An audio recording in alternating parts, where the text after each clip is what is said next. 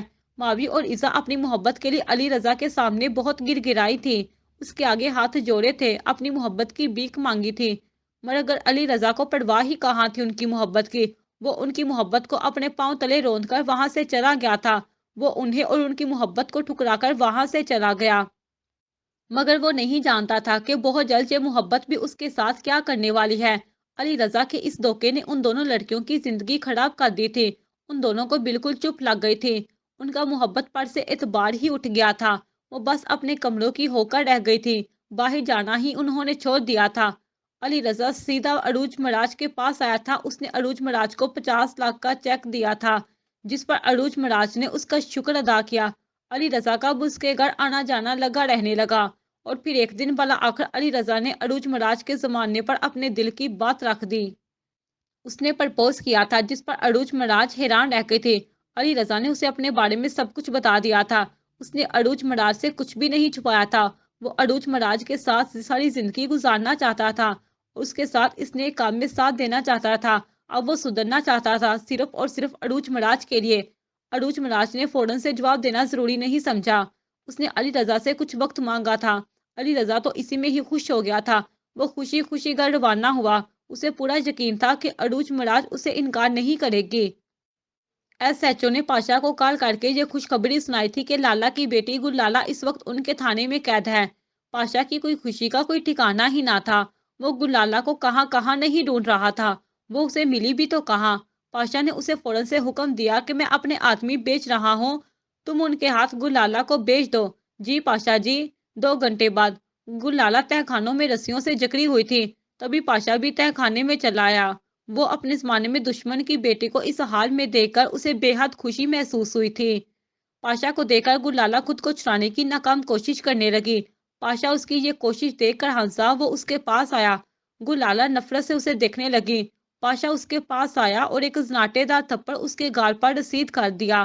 بال آخر میرے ہاتھ آ ہی گئی نا، کیا سمجھا تھا تو نے کہ پاشا کو جوتیوں سے مارے گی اور پاشا تجھے اپنا بدلہ لیے تجھے چھوڑ دے گا؟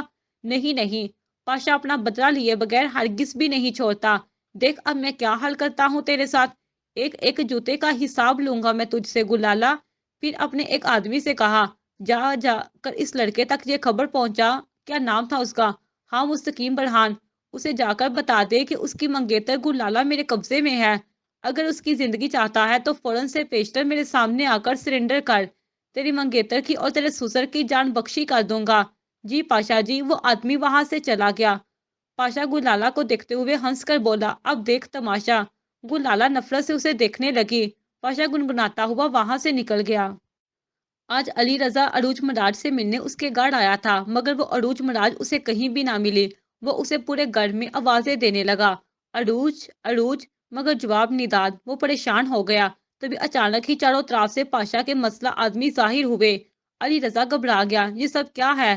اس سے پہلے کہ وہ سنبھلتا کسی نے پیچھے سے آ کر اس کے سر پر زوردار ضرب ماری، جس کی وجہ سے وہ بے ہوش ہو کر گرا۔ جب علی رضا کو ہوش آیا تو وہ کرسیوں پر بیٹھا رسیوں سے جکڑا ہوا تھا، اس کے سر پر شدید درد ہو رہا تھا، اس نے آہستہ آہستہ سے اپنی آنکھیں کھولی تو اس نے اپنے سامنے ہی ٹانگ پر ٹانگ رکھے پاشا کو اپنے سامنے موجود پایا، اس کے دائیں بائیں پاشا کے مسلح آدمی گن تھامے الرٹ کھڑے تھے۔ تم؟ علی رضا حیران ہوا۔ ہاں میں سلطان پاشا، کچھ یاد آیا؟ پاشا نے اپنی مونچھوں کو تاؤ دیتے ہوئے کہا۔ علی رضا خود کو چھڑانے کی ناکام کوشش کرنے لگا، اس کی یہ کوشش دیکھ کر پاشا نے کہکا لگایا، بے سود ہے یہ سب علی رضا صاحب، تم اب پاشا کی تحویل میں ہو، تم یہاں سے بھاگ نہیں سکتے اب۔ عروج کہاں ہے؟ علی رضا نے پاشا سے پوچھا۔ تمہیں اس کی فکر کرنے کی ضرورت نہیں ہے، میں نے کہا کہ عروج مراج کہاں ہے؟ علی رضا نے چلا کر کہا۔ پاشا ہنس کر بولا، عروج کو زوال آ گیا ہے، کیا مطلب ہے تمہارا؟ کہیں تم نے اسے کوئی نقصان تو نہیں پہنچایا؟ اگر اس کا بال بھی بھیگا کیا تو میں تمہیں چھوڑوں گا نہیں پاشا۔ او، تم سچ میں پکے والے عاشق بن گئے ہو، چلو بتا ہی دیتا ہوں کہ تمہاری عروج مراج کہاں ہے۔ پاشا نے تالی بجائی، تبھی عروج مراج کہیں سے نکل کر پاشا کے دائیں جانب آ کر کھڑی ہو گئی، وہ کالے مخصوص لباس میں ملبوس تھی، اس کے پاس پستل بھی موجود تھا۔ عروج تمہیں کچھ ہوا تو نہیں نا؟ اس نے تمہارے ساتھ کچھ غلط تو نہیں کیا؟ علی رضا نے اسے دیکھ کر بے تابی سے پوچھا تھا، مگر غور کرنے پر وہ چونکا تھا۔ تم وہاں اس آدمی کے پاس کیا کر رہی ہو اور تم نے یہ کیسا حلیہ بنا رکھا ہے؟ پاشا ہنسا، بے وقوف لڑکے، یہ میری ہی گینگ کا ہے، میں تو بس تمہیں پھنسانے کے لیے ایک مہرہ تھا میرا، اور دیکھو میں نے تمہیں کس طرح پھنسا لیا۔ الولف کہلانے والے خطرناک بیریے کو میں نے کس طرح ایک بیریے کے ذریعے سے پھنسا لیا، اسے کہتے ہیں پاشا کی عقل مندی۔ میں نے تم پر وہاں سے وار کیا ہے جس کا تو تم نے کبھی سوچا ہی نہ تھا، ایک لڑکی کے ذریعے میں نے تمہیں شکار کیا ہے، اس سے زیادہ تمہارے لیے شرمناک بات اور کیا ہوگی الون وولف، پاشا نے کہکا لگایا۔ علی رضا بے یقینی سے پاشا کے پیچھے کھڑی عروج مراج کو دیکھ رہا تھا، اسے اب بھی یقین نہیں آ رہا تھا کہ یہ سب سچ ہے۔ تم ایسا کیسے کر سکتی ہو؟ عروج مراج مسکرائی، تبھی پاشا نے تالی بجائی اور دانیال مراج جو کہ عروج مراج کا بھائی تھا وہ پاشا کے بائیں جانب سینے پر ہاتھ باندھ کر کھڑا ہو گیا۔ دانیال تم یہاں؟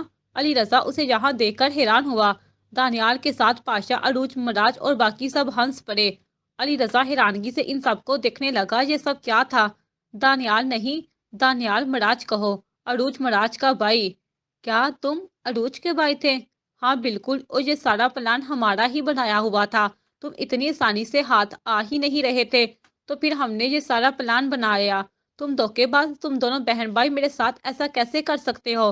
علی رضا طیش میں آ گیا تھا، وہ خود کو چھڑانے کی کوششیں کرنے لگا مگر بے سود، اس کا بس نہیں چل رہا تھا کہ وہ آزاد ہو جائے اور سب سے پہلے عروج مراج کا ہی قتل کر دے۔ اس نے پہلی بار کسی سے محبت کی تھی اور اس میں بھی اسے دھوکہ مل گیا۔ سامنے کھڑی مسکراتی ہوئی عروج مراج کو دیکھ کر علی رضا کو سخت غصہ آ رہا تھا، اتنا بڑا ڈرامہ کیا تھا اس لڑکی نے، جو اصل میں پاشا کی ہی ساتھی تھی۔ تم نے میرے ساتھ دھوکہ کر کے اچھا نہیں کیا عروج مراج، میں علی رضا قسم کھا کے کہتا ہوں، میں جب بھی یہاں سے آزاد ہوا تو سب سے پہلے میں تمہارا ہی قتل کروں گا، یہ بات میری تم یاد رکھنا، میں تم دونوں کو نہیں چھوڑوں گا، اور خاص کر تمہیں۔ وہ دانیال مراج کو دیکھتے ہوئے بولا، تم نے دوستی کے نام پر مجھے دھوکہ دیا اور تمہاری بہن نے محبت کے نام پر، میں تم دونوں کو چھوڑوں گا نہیں، بس ایک بار مجھے یہاں سے نکلنے دو، تم دونوں کا قتل میرے ہی ہاتھوں سے ہوگا۔ علی رضا کی اس دھمکی پر وہاں موجود سبھی نے کہکا لگایا تھا اور علی رضا بے بسی سے انہیں خود پر ہنستا ہوا دیکھ رہا تھا۔ مہدی کے جاتے ہی سلوا نے جلدی سے انمول کو کال کی تھی۔ ہاں سلوا، کیا ہوا؟ تم نے اچانک میری کال کیوں کاٹ دی تھی؟ سب خیریت ہے نا؟ کچھ بھی ٹھیک نہیں ہے انمول، ہوا کیا ہے بتاؤ مجھے۔ یار انمول، اس بدبخت مہدی شاہ نے میری سارے باتیں سن لی، اور تو اور وہ مجھے پہچان بھی گیا ہے کہ میں ربیہ شاہ کی بیٹی ہوں، وہ مجھے کمرے میں قید کر کے جا چکا ہے، اب میں کیا کروں انمول؟ اب تم ہی مجھے کوئی آئیڈیا دو۔ او مائی گاڈ، یہ تو بہت ہی برا ہوا ہے سلوا شاہ زمان شاہ، تو پھر اب میں کیا کروں؟ مجھے بہت ڈر لگ رہا ہے کہ کہیں وہ مجھے اپنے خروس بابا سائیں کے پاس نہ لے جائے، میرا تو کباڑا ہو جائے گا یار، انمول سوچنے لگی۔ ہاں آ گیا، انمول کو جیسے کچھ پلان سوچا تھا۔ یار سلوا، تجھے پتا ہے مت جب بھی غصے میں ہو تو اس سے پیار سے بات کرنی چاہیے، یہ میں نے کہیں پڑھا تھا۔ سلوا نے کہا، یعنی کہ تم کہہ رہی ہو کہ اب میں اسے پیار سے پیش آؤں؟ ہاں بالکل، تبھی اس کا غصہ ٹھنڈا ہوگا۔ ٹھیک ہے انمول، میں ایسا ہی کروں گی، سلوا سمجھ جانے والے انداز میں بولی۔ انمول کو جیسے کچھ یاد آیا تھا۔ یار یہ تم کب آ رہی ہو؟ تمہارے اس دم چھلے نے میرا سکون غارت کیا ہوا ہے۔ کیوں، اب کیا کر دیا ہے میرے اس دم چھلے نے؟ یار تجھے پتا ہے کہ وہ مجھ سے تمہارے بارے میں پوچھنے آیا تھا، جب میں نے کچھ نہ بتایا تو وہ سیدھا آنٹی کے پاس گیا اور انہیں سب کچھ بتا کر آنٹی کو ہی یہاں لے کر آ گیا۔ ہائے اللہ، پھر کیا ہوا؟ ہونا کیا تھا، بڑی مشکل سے میں نے آنٹی کو قابو میں کیا تھا کہ یہ جھوٹ بول کر تم سہیلیوں کے ساتھ نادرن ایریاز گھومنے گئی ہو۔ وہ انمول میری جان، تم کتنی اچھی ہو۔ سلوا ساری بات سن کر بولی، اچھا اب زیادہ مکر نہ لگاؤ، سنو آنٹی سے بات کر لینا، وہ بہت پریشان ہے تمہارے لیے۔ اچھا ٹھیک ہے، میں آج ممی کو کال کروں گی۔ تبھی کسی کے قدموں کی آواز سن کر وہ جلدی سے بولی، اچھا انمول، میں بعد میں کال کرتی ہوں، کوئی ادھر آ رہا ہے، بائے۔ سلوا نے جلدی سے کال کاٹی اور موبائل بیڈ پر رکھ کر وہ سیدھی کھڑی ہو گئی۔ تبھی مہدی شاہ دروازہ کھول کر کمرے میں داخل ہوا، اس کے چہرے پر اب بھی واضح غصہ تھا۔ وہ سلوا کے پاس آیا، ہاں اب بتاؤ کیا ڈرامہ کرنے آئی تھی؟ وہ کمال معصومیت سے بولی، دیکھو مہدی، میں بالکل بھی نہیں جانتی تھی کہ تم یہاں رہتے ہو، دراصل ممی میری شادی اس دم چھلے محض سے کروانا چاہتی تھی، مگر وہ مجھے بالکل بھی پسند نہیں ہے، مجھے وہ بہت تنگ کرتا ہے، کبھی کہیں پہ یہ چین سے بیٹھنے نہیں دیتا، تو کجا شادی کر کے ساری زندگی اس کے ساتھ میں کیسے گزارتی؟ ممی میرے انکار کے باوجود میری زبردستی شادی اس محت کے ساتھ کرنا چاہ رہی تھی،